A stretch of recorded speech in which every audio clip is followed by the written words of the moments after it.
As consumers become more informed and more selective, understanding these dynamics has become essential. This session is supported by Future Market Insights, a global market intelligence and consulting organization that works closely with companies across food, nutrition, and ingredients to interpret consumer behavior, market shifts, and long-term opportunities beyond surface-level growth figures. So let me now introduce our speakers, each of whom brings a unique and complementary perspective to this conversation. Our first speaker is Nandini Joy Chowdhury, Senior Research Manager and Client Partner at Future Market Insights. Nandini has over 12 years of experience in business research and consulting, working closely with global client partners on strategy development, expansion studies, feasibility assessments, and go-to-market planning.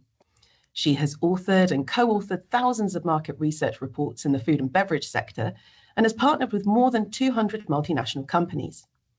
Today, she will help set the foundation by examining how consumer trust is formed, measured, and challenged in the nutraceutical space. Our second speaker is Kelly Anderson, Executive Corporate Chef and founder of Future of Food. Kelly brings nearly 2 decades of experience across product development, innovation, and operations with global companies such as Nestle, Disney, and US Foods. She's also the first chef globally to earn an MIT certification in AI and machine learning for data science solutions. As a clean label advocate and advisor to both Fortune 500 companies and emerging brands, Kelly offers a practical view on how consumers interpret labels, claims, and information, and how awareness takes shape at the point of choice. Our third speaker is David J. Foreman, pharmacist, author, consultant, widely known as the herbal pharmacist. David's a graduate of the University of South Carolina College of Pharmacy and has extensive experience in pharmacy and natural medicine. He works closely with ingredient suppliers to translate clinical research into clear, accessible communication through papers, webinars, seminars, and books. His perspective is especially valuable when discussing perceived value and willingness to pay in a category where benefits are often gradual rather than immediate. So we'll begin with short perspectives from each speaker, followed by an interactive discussion and Q&A. And to kick off, we'll start with the foundation of this entire conversation, trust. Trust influences whether consumers believe claims, whether they remain loyal, and whether they recommend products to others. So Nandini will start us off by grounding this discussion in consumer research and real market behavior. Nandini, over to you. Thank you so much, Christine, and good morning, good afternoon, and hello to everyone. And thanks for joining us today. Over the last decade, nutraceuticals have moved from optional wellness add-ons to, I would say, the daily health decisions. I am sharing a study that we have done along with Future Market Insights in understanding how the consumer trust, the awareness for the final product, and what are the willingness factors which help the customers to pay to the nutraceutical consumption and overall biased perspective of the consumers. So this is something that goes beyond the generations, the age gap, type of products, pricing, etc. And we are trying to understand how the trust is there and how it can be built through product positioning and understanding the target customer. Over the screen, you can see there are certain topics that we have tried to capture and understand from various perspectives how it can be built, how the foundation of the customer trust in nutraceutical can be built, how and from where the awareness is happening, the structural drivers, willingness to pay, what are the factors specific to it, regulations, communication, packaging, etc., etc. There are a lot of things that comes into picture while we do talk about the overall ecosystem of nutraceutical and how they are going to impact the biased perspective. So the very first thing that we have to understand is what is the foundation of the customer trust in the overall nutraceutical industry. We did a lot of survey, and we tried to understood exactly how it works. So the preliminary thing that we understood is in the earlier phases of the market development, trust was largely inherited through uh, the recognition of the brand, the familiarity of the product, their retail presence. Any brand which has huge networking ecosystem or had the longevity towards the product was more identifiable to the customers. So established names used to be usually benefited from the assumed reliability and relatability, as we say. Even in the absence of, say, a detailed discussion about how it is sustainable, whether it is actually for the target customer, whether it has some kind of value addition when a customer is purchasing or not. But then the contemporary nutraceutical trust is something which cannot be now carried on into the various generation analysis that we do. The trends, the behavior for Generation X, Generation Y, Gen X, millennials, it will not be same. Customers, they seek signals that lower the uncertainty around the product safety, whether they are sustainable or not, whether it is value for money or suited for their own benefit or not. And so when such elements are obstructed, or if they are simplified maybe excessively, the perceived risk increases. So this effect is visibly across the awareness level, as we say, and it is particularly pronounced among any customer who has high involvement in the product usage or the consumption rate. Over the screen, you can see that we have tried to create kind of a customer trust index trend, where you can see over the years how the trend can impact. The upward trajectory indicates a gradual normalization of confidence driven by strong disclosure practices. Or we can say the product needs to have a wide adoption of verification tools, or should have a clear regulatory oversight, or there need to be have certain parameters which a brand fulfills nowadays. Uh, there are a lot of common things. The packaging should be there. There should be clear sourcing of ingredient, um, backtracking, sustainability, etc., etc.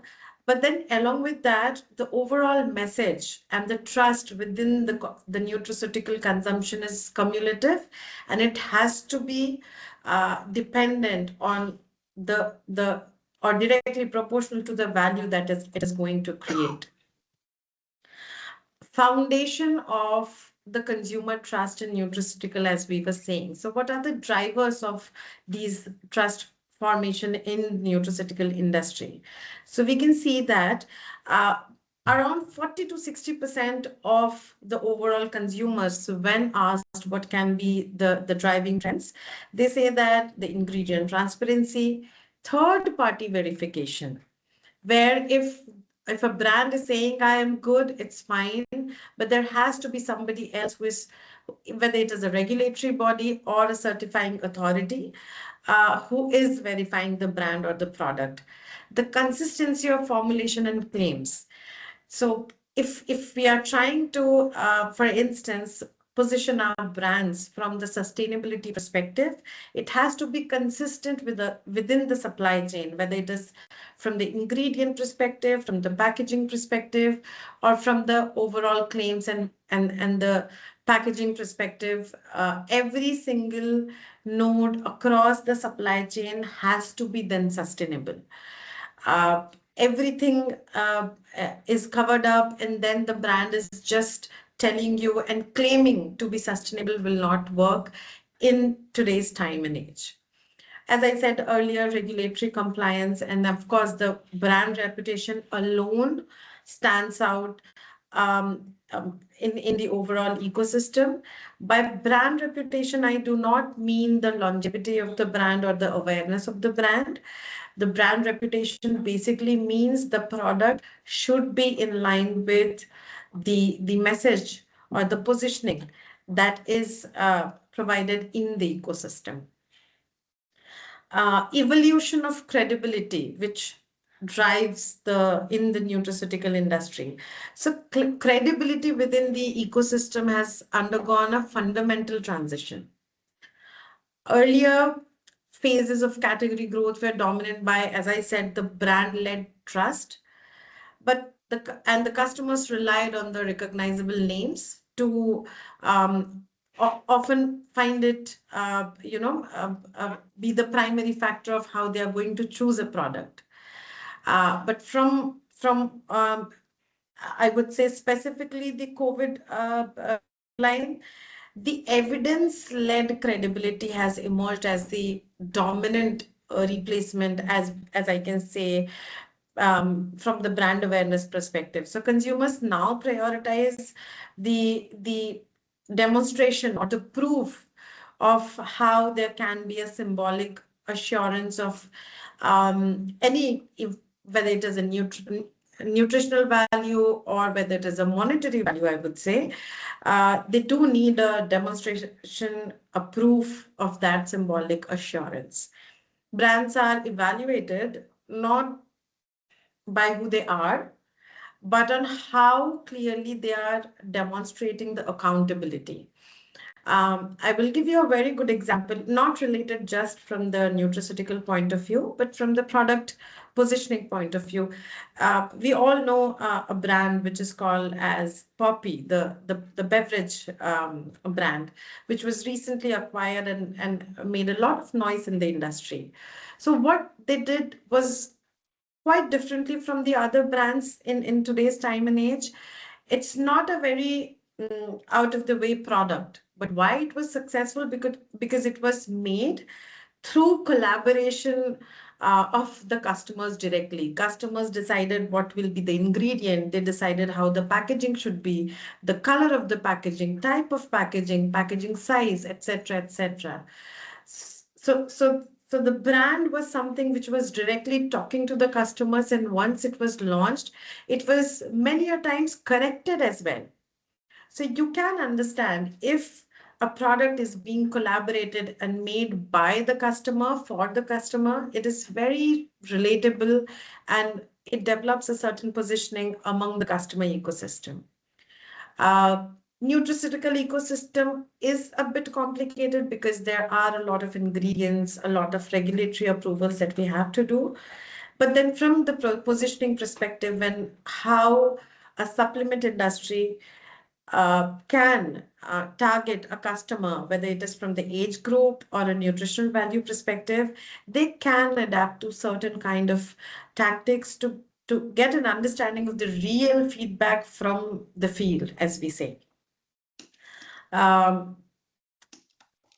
point of view of how the trust can be built up from the age perspective, the table here clearly shows that below 45, there is high skepticism, trial-led usage when it comes to the market characteristics. Above 70, of course, there will be an embedded trust because we were discussing about how they understand the brand relatability. But then when it comes to the commercial implication part of it, the customers who are below the age of 45, 35, it's easy for the brands to get recognized on the very first stages of positioning and branding, but the customer retention is very low. And that is where the brands need to actually work upon and building the trust and building a connection so that the customers understand where the value of the product is. Another section we are talking about the customer awareness and the knowledge progression. Again, there are a lot of tools in understanding what can be the basic functional criteria which we can use to get an understanding of how we can work upon the scientific awareness or a basic awareness or even the product functionality awareness of it. Functional awareness reflects a transition from recognition to interpretation. So consumers understand ingredient benefit relationships and they actively compare the products based on compositions or label readings. And it becomes very common, and the dosage sizes, it also matters a lot. The size of the dosages or the frequency of the dosages matters a lot, which most of the brands have started doing this, understanding the portion control, as we used to say in the overall food industry. So even if not fully optimized, these are small factors that every brands need to focus upon.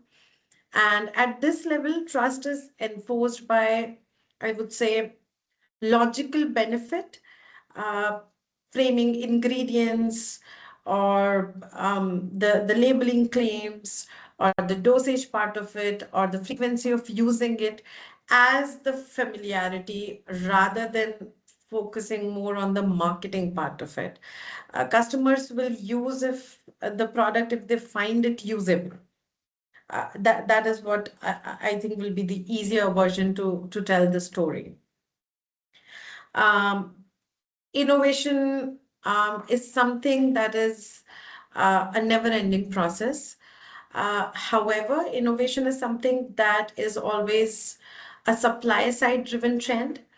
At the end of the day, customer always wants something which is easy and simple.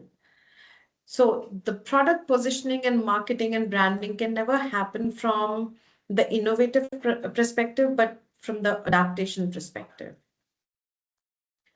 Um, I'll directly maybe jump on to how the trust breaks and how it is rebuilt, and it how it can be differentiated in the nutraceutical market, as we say. Uh, there are n number of factors through which we can directly break the trust in the nutraceutical industry, and of course, claims and the value, the product value part of it is itself something which can be a deal breaker. But then talking more about the rebuilding of the trust, so it requires, as I said, operational proof, not reassurance. So price reductions, rebranding, or emotional messaging do little to restore the confidence once a doubt is introduced, but trust recovery usually occurs when brands narrow the claims. They have a product which is to the point, targeting to a specific target market, having one or two functionalities which they are focusing upon so that they can understand the fundamental logic of a product or a branding. So these kind of dynamics, they create a trust and asymmetry between the brands and the customers. The only thing I think the brands should focus upon is to understand the gap between the target customer and the products which are there right now in the industry. I would say there are a lot of big companies, even MNCs also, they focus largely upon cardiovascular diseases or immunity or brain health, cognitive health, etc. Uh, and I would say in just 5 years of time, there has been an introduction of the market to the maturity of the product. There are so many brands in the market who give you cognitive health as a claim or immune health as a claim. But as a woman, I would say, if I go into a retail shelf and if I'll try to find a supplement who is giving me cognitive health, pre-menopausal, post-menopausal, or during my periods, there will hardly be a handful of brands. So there are a lot of cognitive brands, but not for specific functionality.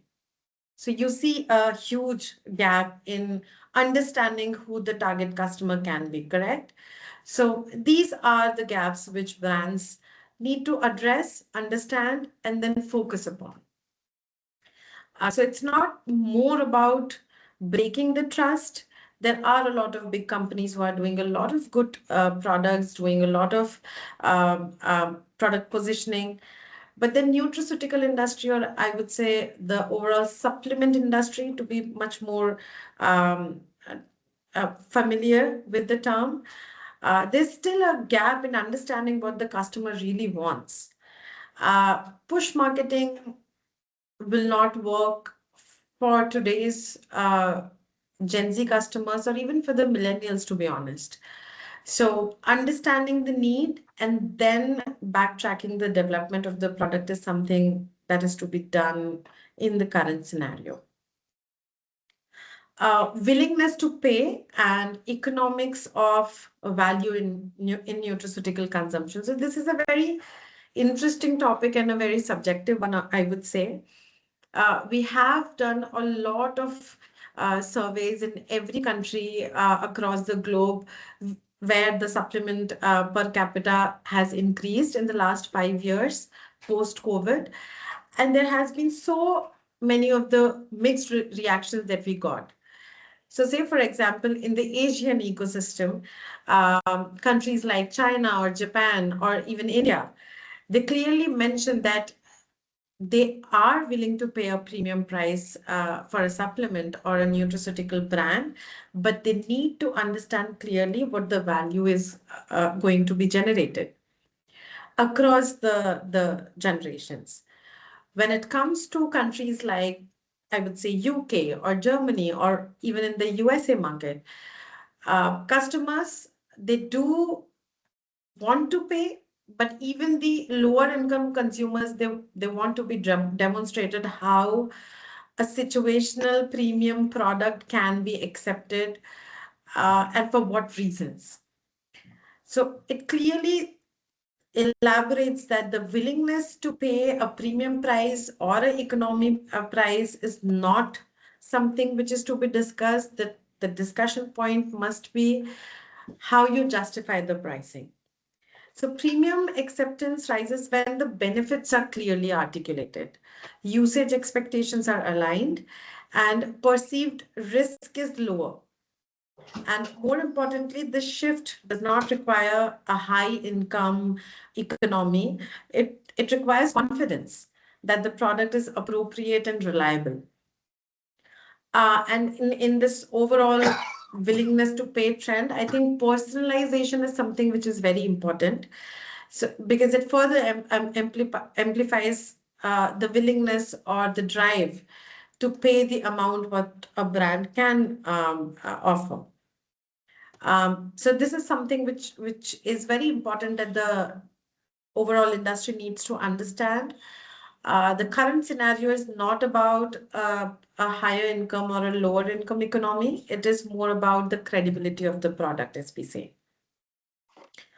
Over the next part, the behavioral mechanics or the governing nutraceutical adoption and retention. So we have tried to understand this over a lot of surveys that we do, a lot of discussions that we have in our focus groups. And the most of the products, the churn occurs after the trial, but before the habit formulation. So this is a very interesting terminology that we have used.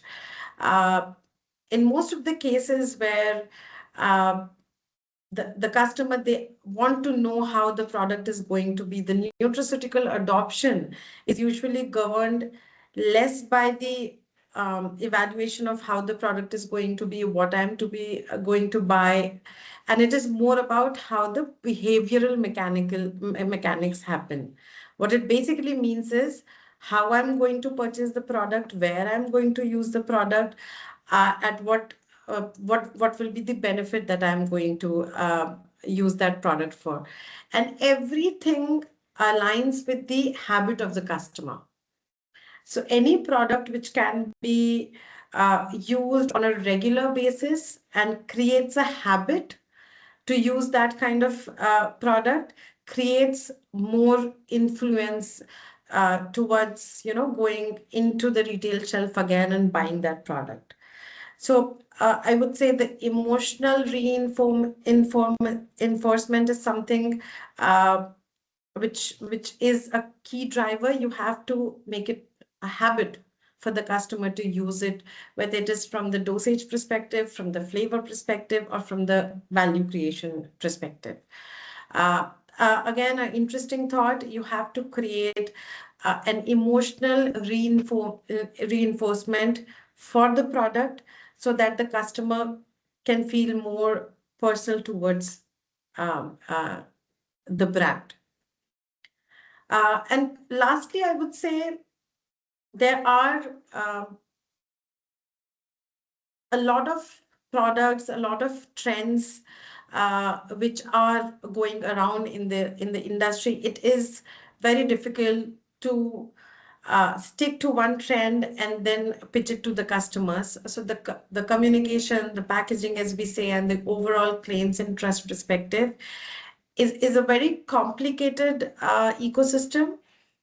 But at the end, um, understanding the customer to whom you are going to target to, understanding where your customer is feeling the gap, and or in industry terms, as we say, the white spaces, understanding that is more important.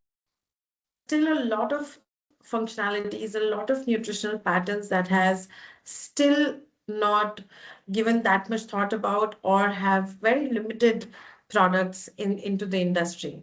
So understand the changes or the trends which are shaping the overall nutraceutical ecosystem with every single generation. The experience is different, the trends are different, and the product needs to be different from the brand perspective.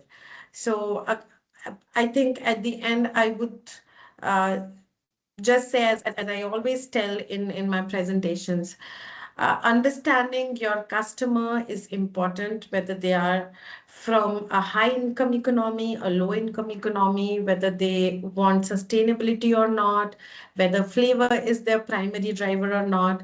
Every single factor counts when you are building a brand. So whether it is an overall functional food ecosystem or supplement or a nutraceutical company, the ultimate goal of any customer is to get value out of a product. Doesn't matter how you package it, how you present it to the customer. It has to be transparent. So transparency, creating a value of the brand. These are few of the trends which will never go out of style, I would say. So yeah, awareness, growth, behavior of the customer, these are all the moving wheels of a single target, which is understanding how to communicate your product to the customer and communicating it in a transparent manner. We have launched a white paper, which I was showing to you guys over the screen. So we have launched this during our recent surveys in Future Market Insights. So everybody who has joined this webinar can get access to the white paper. And if you have any further queries regarding anything that I spoke, or if you find any questions regarding the white paper, the topic, you can always come back to me or anybody in Future Market Insights to get more clarity and in-depth analysis. So I think, Christine, I'll pass on the mic to you.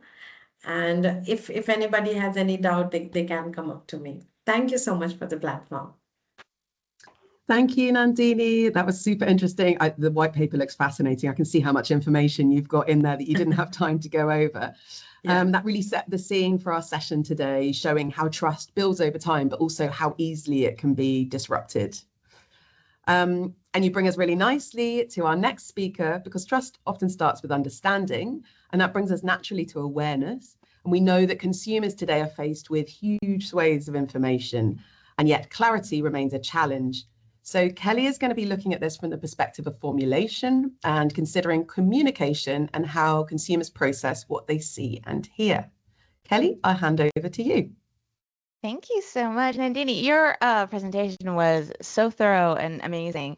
Um, I might double up on some of the statistics and things that she said, but I promise I'm going to get to some really juicy parts at the end, so hang with me. So let me know if you can see my screen right about now. Are we good? Looking good. Hello? Uh-oh. Are you there?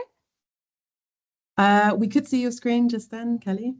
Okay, good. All right. Sorry for the long Sorry. pause, y'all. Okay, starting over. So as they referred to at the very beginning, I've been a corporate chef for over 15 years at some of the bigger names and a lot of it in R&D. And as most of you know, earlier last year, the FDA and the Human Health and Services decided that they were going to make a mandate that all US food brands would have to remove synthetic dyes from their packaged goods by the end of 2027. So it's really shaken up the, CPG industry here in America a lot. It's been mandated in other countries like Canada and the EU, but American brands have gotten away with not doing the color conversion for many, many years. And so they're in kind of a color crunch. And so everybody is wanting to try and find the data on how the consumers will react to perhaps a pigment that's less vibrant or where maybe your Skittles were a rainbow of primary colors, maybe now they're more pastel. And then of course there's the cost and the shelf life, because when natural dyes are um, exposed to air, they lose their pigmentation very quickly. And this is across the board, not just in food packages, but in supplements and nutraceuticals as well, which, as you know, is a very big industry here too. So across all food and drug, it's definitely been an issue over the last 9 months. But we're going to talk about this. There's definitely a trust gap between food and supplements and or nutraceuticals.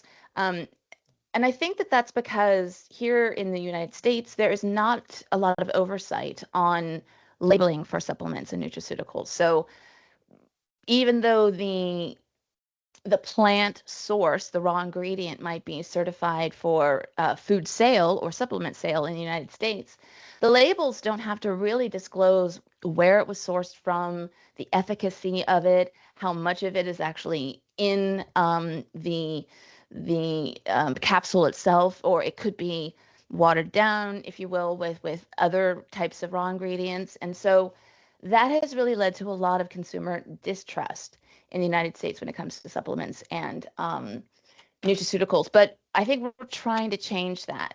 And I'll keep moving with the slides here. So 92% of US consumers explicitly care about the ingredients. This has become people talk a lot about it being just a Gen Z thing or a millennial that turned into a Gen Z thing. But it really is across the board. We find ourselves in a situation here where Gen Xers and young boomers are what they call the sandwich generation. And they have parents who are going into, assisted care homes, and their kids are still in school or going off to college. And so they find themselves sandwiched in between two generations that need a better diet and healthier foods, cleaner foods, less additives, less colors. So it's definitely a big, it spans all generational consumers here in the United States. So you guys, this number, 7.54 billion by 2032, this was 3.4 billion 9 months ago. When the FDA and the HHS announced that this was going to happen, it should have happened 15 years ago, but it's happening now. The natural colorant market exploded, or the forecasting for it has. There's an enormous amount of growth in this industry. In fact, I just run some numbers last week that a crop of beets in the United States, which can replace red 40, will go for 750 times more than a crop of corn. So it's going to be a flooded market. Right now, there's a lot of supply and demand because the deadline is so close, and will they have enough, and will it become an extremely expensive commodity? But we're also going to see it swing the other way, where there's going to be a lot of people trying to flood this market very quickly from across the globe as well. And I will be looking over the FDA's oversight on that, because I think they're going to be treating the natural colorants a little bit like the GRAS program, which needs a little bit of updating, but it will be harder to get into the natural dye colorant market than it will be for your average grass product, but it will be a lot easier than your synthetic dyes, which are there's a tremendous amount of oversight on those. So the natural ingredients have a much more higher acceptance, rightly so. They also have a dual purpose of having their own natural, supplemental qualities as well. So like your turmerics or your beetroot, they all have heart health or anti-inflammation. So the fact that we're getting into such a plant-based clean colorant market is really going to help affect the nutraceuticals and supplement market as well. It's going to have a dual effect in that arena, which I think is great for you. So this is the barrier to entry. Even though it's natural, there are a lot of packages in the United States that say all natural or natural flavorings or natural color. And again, the regulation and oversight on that is very sparse. So I think we're going to see a lot of mixed messages from the consumers. We're either going to see a ton of oversight come down from the FDA so that they can keep the supply and demand going, or we're going to see just a lot of, sneaky snake oil salesmen trying to get in to the natural colorant market when their product is really not up to snuff. So be cognizant of that. Okay, so these are some stats I got from the last Future Market Insights Gen Z report that they put out. So Gen Z influence, they don't care how much they have to spend for clean label products. To them, they don't know who the big food companies are. They don't know who the big 3 or the big 5 are. And to be honest, they don't care. They want to know where their sneakers were made, if it was in a sweatshop or not. They want to know that their coffee is fair trade. And they want to know that their food is clean. They want to know where the ingredients sourced from seed to shelf. They want you to be able to track it and trace it. And they want to make sure that whatever they're putting into their bodies matches what the label said. So I think we do have a little bit of cleanup to do in the United States with that. But the good news is that they're willing to pay extra for it. We know that we're in a very weird time in our economy right now, but the Gen Z market will literally spend their last dime on a product that they feel like their friends like, that they told them about. The influence quota is very big for them. And so rather than disperse their income across several different brands and several different products, they really will hone in on one type of product or brand and create a lot of consumer loyalty there. So I'm not going to get into packaging because we've already kind of touched on that, and I think we're going to touch on it again. So I'm actually going to change screens. I'm going to go over to kind of the more fun part here. If I can find it. Give me 1 second. Here we are. Okay. Take a sip of water. So everybody wants to know how to get that elusive consumer trust, right? And it's really not that difficult. It sort of goes against the grain of what we've been doing for the last 15, 20, even 25 years. We have come from a place where we have really leaned on marketing and digital marketing, and now even AI as a tool to reach out to our customers, new or old. The problem is that Gen Z has had a smart, fill in the blank, smart tablet, smartphone in their hands since they can remember. So some of the techniques that we've been employing for the last 15 years in particular aren't working. The return on investment is low on automated engagement. They can spot your AI slop really fast. And even though they're sort of, their moniker is a generation of being antisocial and not having social skills, they long for that personal touch and that personal interaction. That's really what they're craving.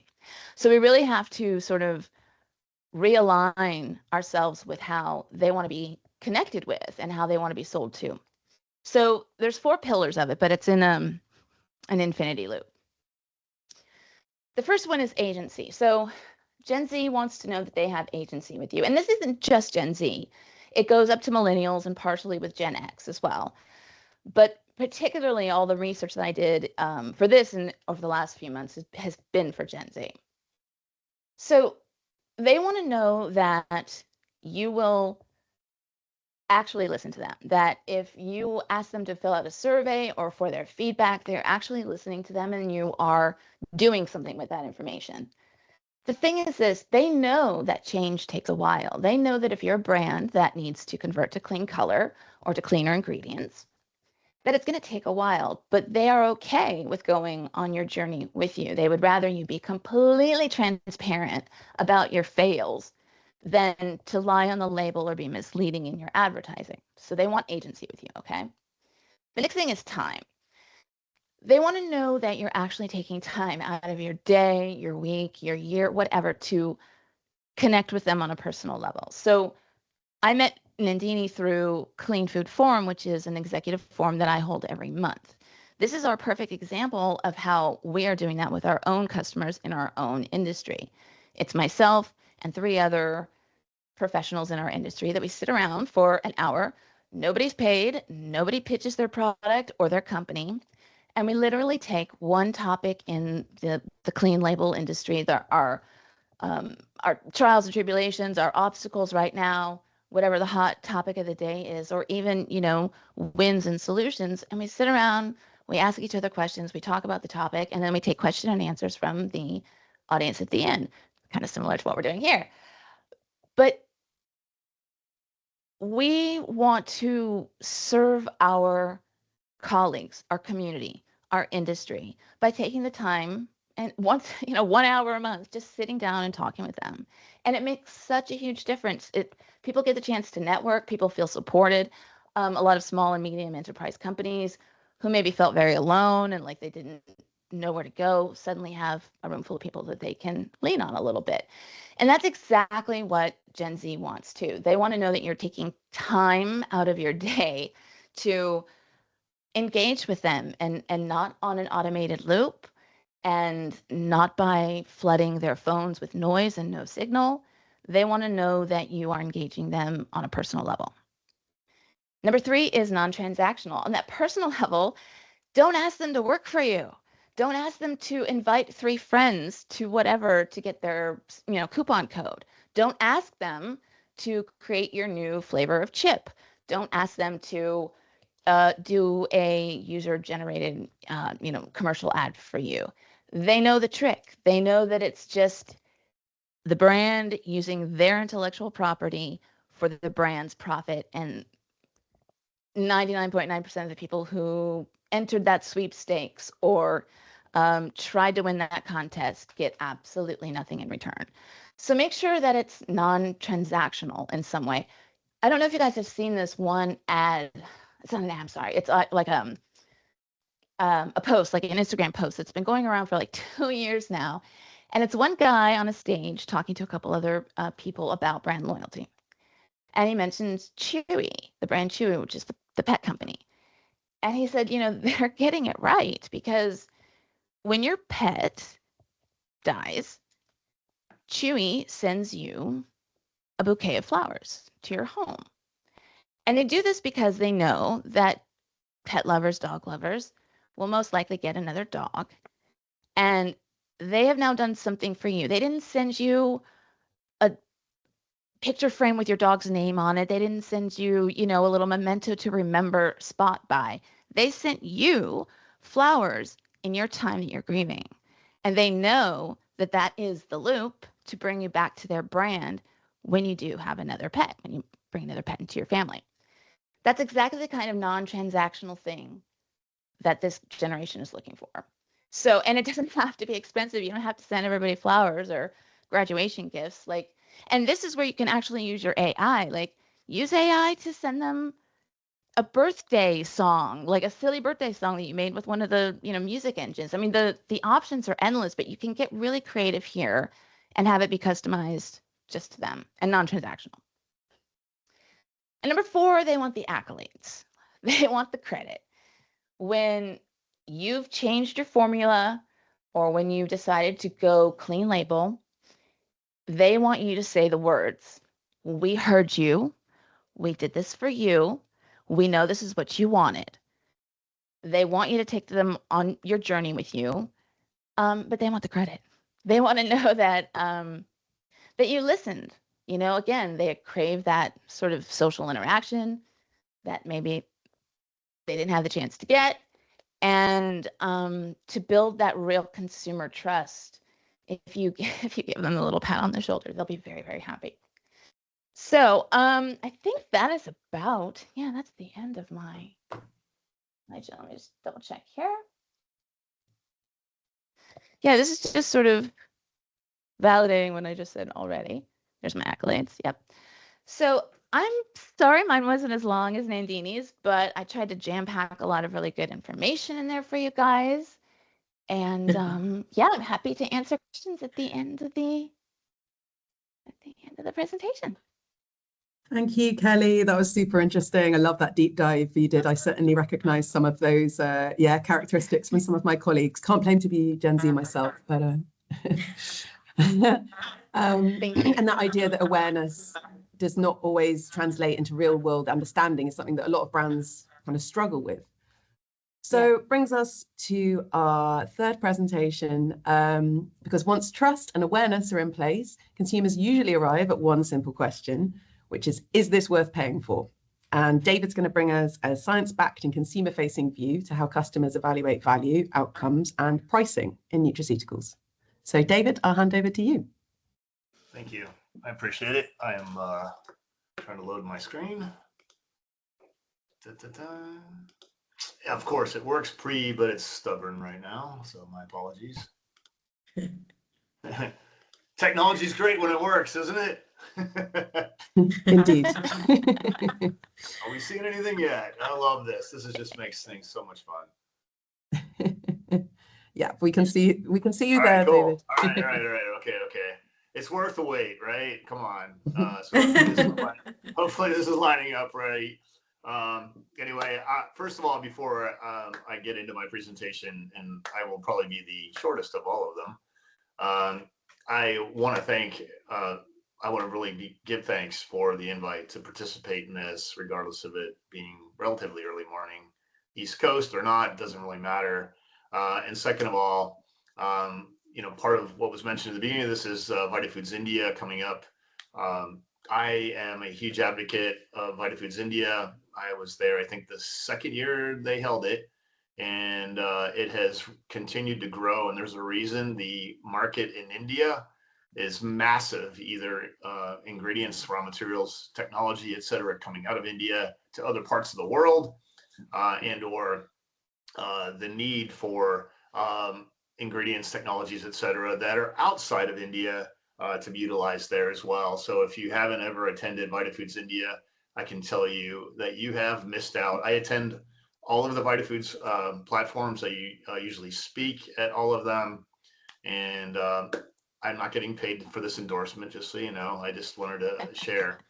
All right, so let's move on. So understanding consumer trust, and the funny thing is, not maybe funny, is that my presentation is going to put a bow on our previous two speakers, and a little bit of overlap. And I used to get a little annoyed when there was overlap when I would attend, webinars and seminars or whatever. And then I realized, like, wow, if that many people are saying it, maybe it's something I should pay attention to.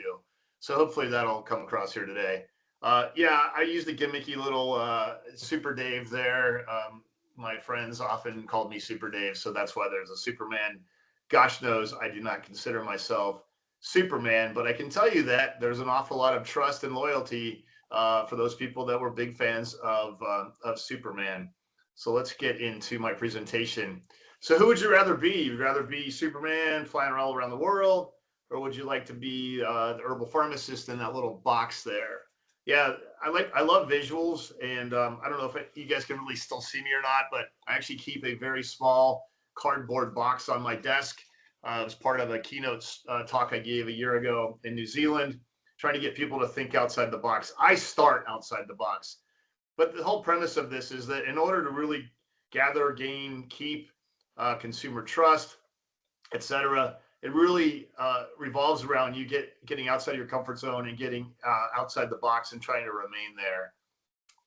So some of these numbers are, I know you're looking at the dog with the scrunchies in her ears. That was my puppy years ago. And I thought nothing displays loyalty better than a puppy that your young daughter decided it'd be really cool to put her scrunchies and make the dog's ears go up. If that isn't loyalty, depicting loyalty, then I don't know what is. And so that's why, if you're wondering why it's there, that's why. So here are the key things that drive loyalty. No, I didn't make these things up, just so you know. But price is actually the number one factor keeping customers loyal to their favorite brands. I used to own a pharmacy, and I can tell you, drug companies had price increases, so I had to pass that on to my customers. And man, as soon as the price went up, people started looking somewhere else to shop. So even though we all think it's the cool packaging, maybe functionality or whatever, it really price revolves. And by the way, I'm speaking as a global, should I call myself a globalist? Yes, I'm from America, but I have been speaking and traveling around the world for over a decade, probably actually over 2 decades. And yeah, I might live here in America, but I feel like I have my finger on the pulse of what's going on around the world. And we'll get into that with some of my slides. So we can see here, 72% of global customers feel loyalty to at least one brand or company. And then that dreaded, just kidding, Gen Z comes up again. We already had statistics on this. I've been preaching to my friends and colleagues that have finished products that if you don't start paying attention to Gen Z and stop probably paying as much attention to my generation, which is a baby boomer, I'm the last year of the boomers, 1964. If you really want to move your business forward, stop focusing on old people like me and start focusing on the younger generations, because they are going to push the needle and fill up your bank accounts. One of the worst things was lying about your product performance is the top reason for customers to switch brands. I think that makes sense. And when we talked about trust, we had 2 speakers discussing trust periodically. And, when you lie, it's hard to get trust. It's really hard to get your trust back. I remember, it takes like 10 good reviews to make up for 1 bad review. So, anytime you lie, cheat, steal, etc., that's going to not do well for you and your brand. And then last but not least, 88% of consumers say it takes 3 or more purchases to build a brand. An interesting fact is that, a lot of times, actually, there was somebody in the chat I saw earlier, and I can't see it now because all my screens are full of this presentation. But somebody had mentioned earlier that, oftentimes a consumer makes 1 purchase and then they won't buy it again. And a lot of that has to do with some of the things I'll talk about later. So, you've really got to work your butt off, I almost use the other word, to 1, get a customer and then create that loyalty with them. So where do we start? Like, know your customer. Seriously. Like, if I'm going to help consult for a company in India, I know that the number 1 area that the Indian consumer goes to for their supplement purchases and information is to their healthcare provider.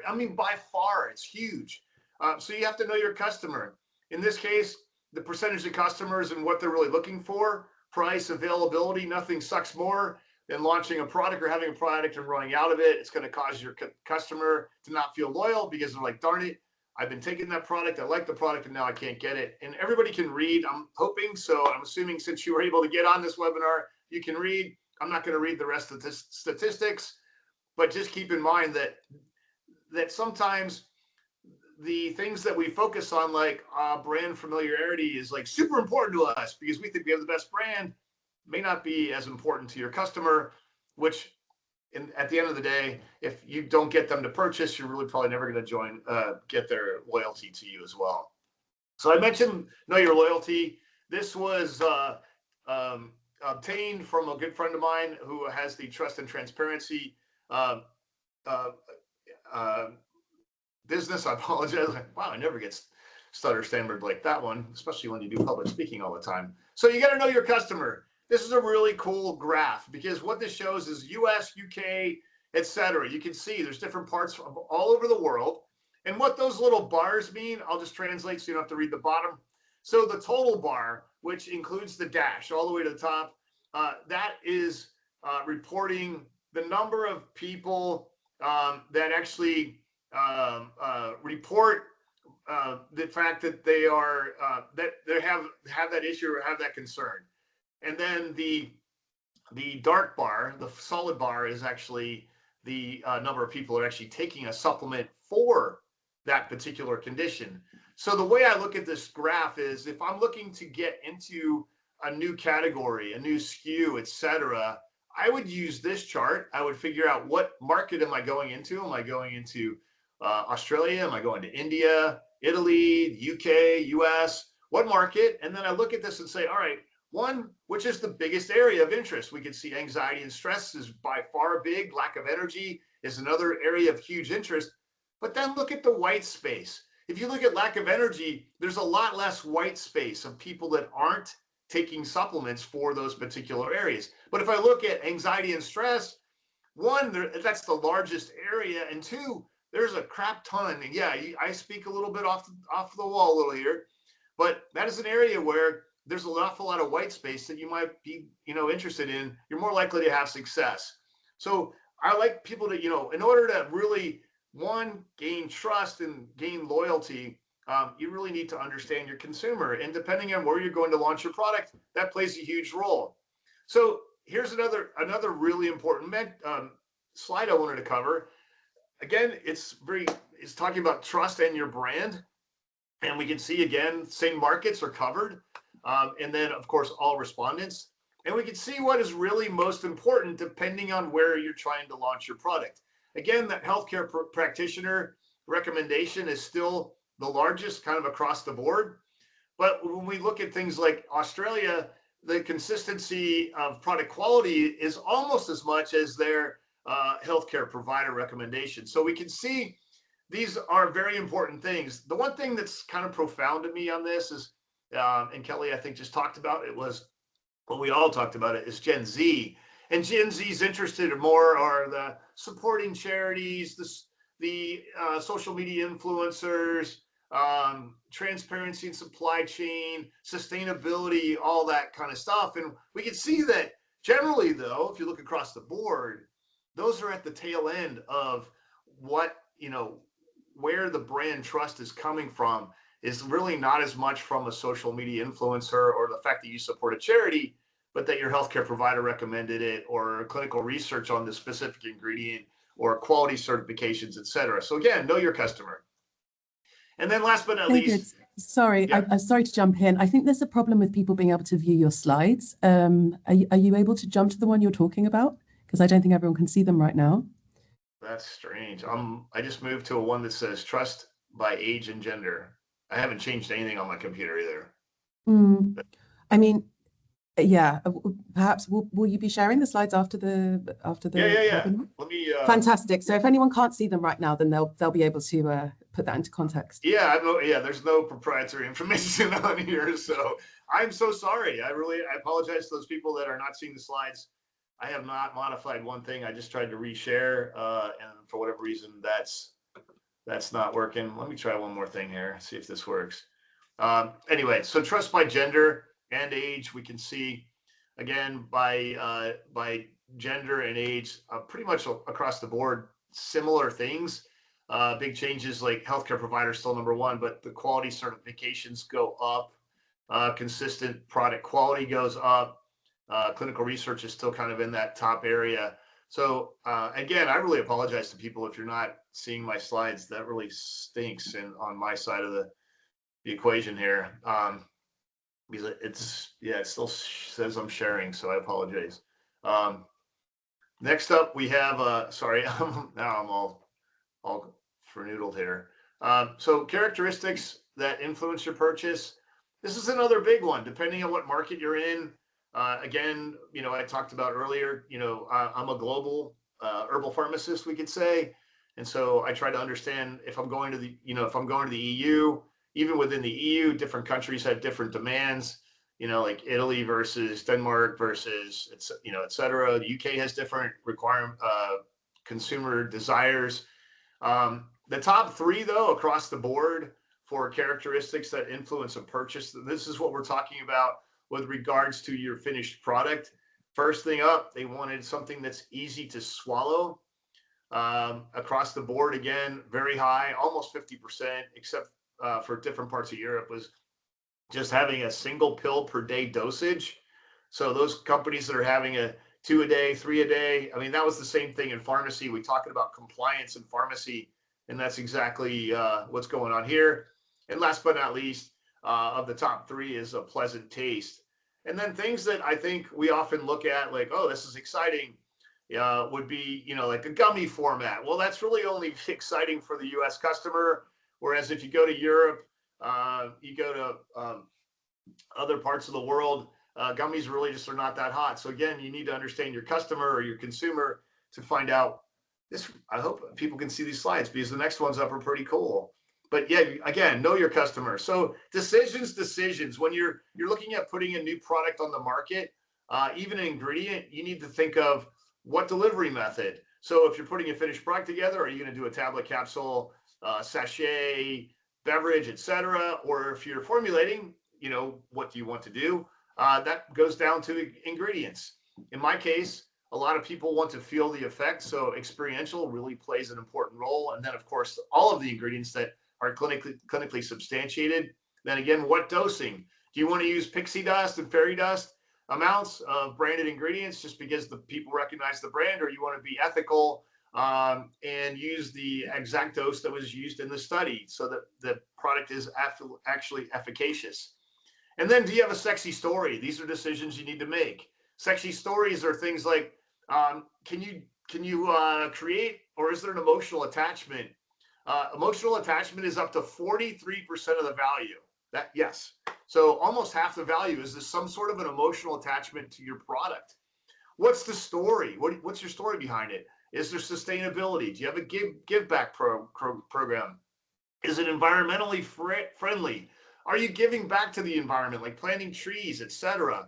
Are there shared values between you and your consumer? And then, of course, those certifications that mean a lot to some people, non-GMO, kosher, halal, etc. Does it fit into everyday lifestyle? If you have a product, you want people to take it on a daily basis. You want to take them every day, every week, every month, every year, etc. Does it fit into my lifestyle? So I do that. And then what kind of marketing statements can you say or make? If you can't see the slide, I'm going to describe it real quick. How do you work? One way of thinking is the old original automobile. And this is for those people that we always do it this way. We're stuck in our box because it's safe. Or are you breaking boundaries, which is the picture of a very ultra sports car? And you're the kind of people that love innovation and you think outside the box. And if you are thinking outside the box, maybe you should start having weekly meetings to look at what you're doing and then say, what else can we do that's completely outside of the boundaries? And then moving into my second last slide, whose decision is it when you're putting your product together? What is it, your sales and marketing people or your research and development people? Is it the chicken? So I've got a picture of a chicken. Actually, I think it's a rooster, so that sucker's not laying eggs. Or eggs on the other side of the screen if you can't see it. This also, relates to all the ingredient suppliers. Who's pushing the buttons and making the decisions? And it's kind of surprising now because my next slide summarizes who should be making the decision where. So again, if you can't see the slide, down the middle, I've basically the slide divided up into sales and marketing on the left side, research and development teams on the right. So with regards to delivery method, both departments need to have a say. With regards to substantiation, both departments need to have a say. With regards to marketing claims, research and development should probably stay out of it and let the sales and marketing team do that based on your substantiation. So marketing sort of does have to work with the R&D team regardless. Lifestyle fit, yeah. Sales and marketing can tell the R&D people, hey, we're looking, people are really looking for an RTD before a workout. And so that they can take once a day, excuse me, and they have to tell the R&D team this, that we need that. And then they have to create the product that fits the lifestyle, or they can create something or show the marketing and sales people that they've done this. And then with regards to the sexy story, sales and marketing, they get check marks across the board. Sexy story, no offense to R&D, you only get 2. The shared ones are sustainable and certifications. Otherwise, the sales and marketing is really all about the, controlling the shared values, emotional ties, the give back programs, and being environmentally friendly. And I tried to cruise through that. I want to thank everybody. Again, I apologize for this. Hopefully it's been recorded and I can send you the slides so you can listen to it again and watch the presentation. So I'm going to turn it back over, stop sharing. That is such a bummer. Sorry. Thank you so much, David. Even without the slides, you painted a really beautiful word picture for us there. And I know that all attendees will have access to all 3 slide decks, I believe. So people can catch up and do their homework, but we just had to listen extra hard. But thank you to all of you. They say a picture's worth 1,000 words, right? I try to give 1,000 words for a picture. Okay, so there you go. Well, we've got that added value post-webinar, I'm sure. So I'm conscious of time, but really want to make some space for some questions because I can see them coming in from our audience. So yeah, just very quickly, I mean, consumers often try nutraceutical products once and then stop. So from your experience, what is the single most important factor that convinces a consumer to come back and repurchase? Nandini, perhaps you can kick us off. It's a very interesting one, actually.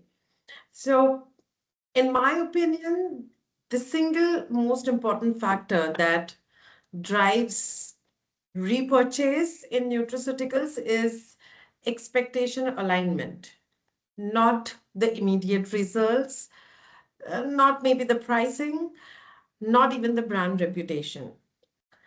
Most customers don't stop because the product doesn't work. They stop because the product didn't work in the way or in the time frame they expected. So when the expectations are clearly set, what product is meant to do, how long it typically takes, and what not to expect, maybe that will be much more easier. And from my experience, even a modest benefit, when it arrives as a promise, it builds more trust than a dramatic claim that underdelivers. So I think that's why brands that are conservative in claims, clear on timelines, functionality, and disciplined in dosage communication, they see much higher repeat rates, even if their products aren't the most innovative or are not the cheapest ones. So I think with every brand, maybe if you have to reduce it to one factor, then repurchase happens when customers feel the brand was honest with them and didn't oversell the promise. So that's honesty that is converting into trust and trust into habit. So, yeah. Thank you. And just jumping on, I'm sure everyone has perspectives to offer, but I'm just conscious of time. So another one here, consumers today have access to more information than ever before. What do brands most often assume consumers understand when in reality they don't? Kelly, can we start with you? I think that most brands assume that the consumer doesn't understand, and they take advantage of that. I think that, there's a lot of shell games that goes on with the name of the ingredients when people catch on that a certain ingredient isn't as great as they said it was. And U.S. ingredient labels are extremely hard to read and decipher. So I think that truth and transparency and as few ingredients as possible and as clean and easy to recognize as possible is the way to go. Nice, thank you. And then, perhaps one for you, David. Even as premium nutraceuticals gain traction, price sensitivity remains. What makes a consumer feel confident paying more for a nutraceutical product?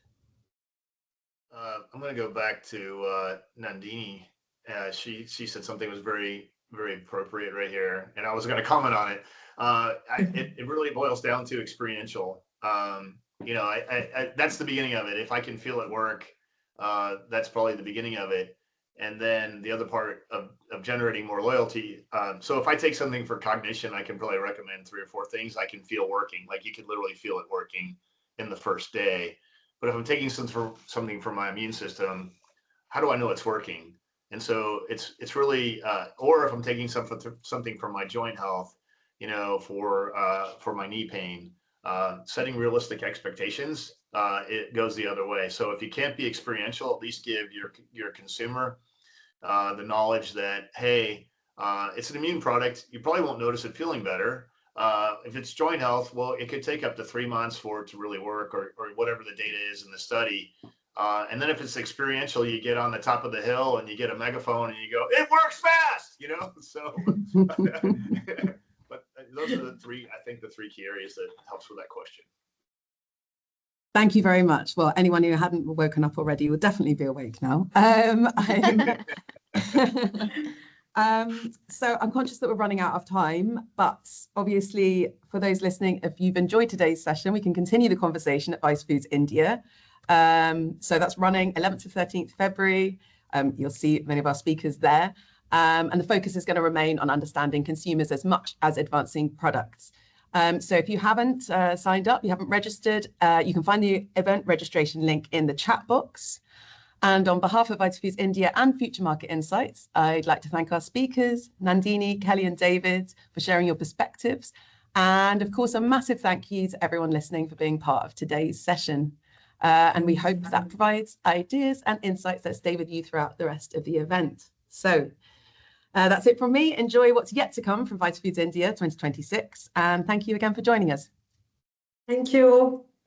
Thank you, everyone. Thank you.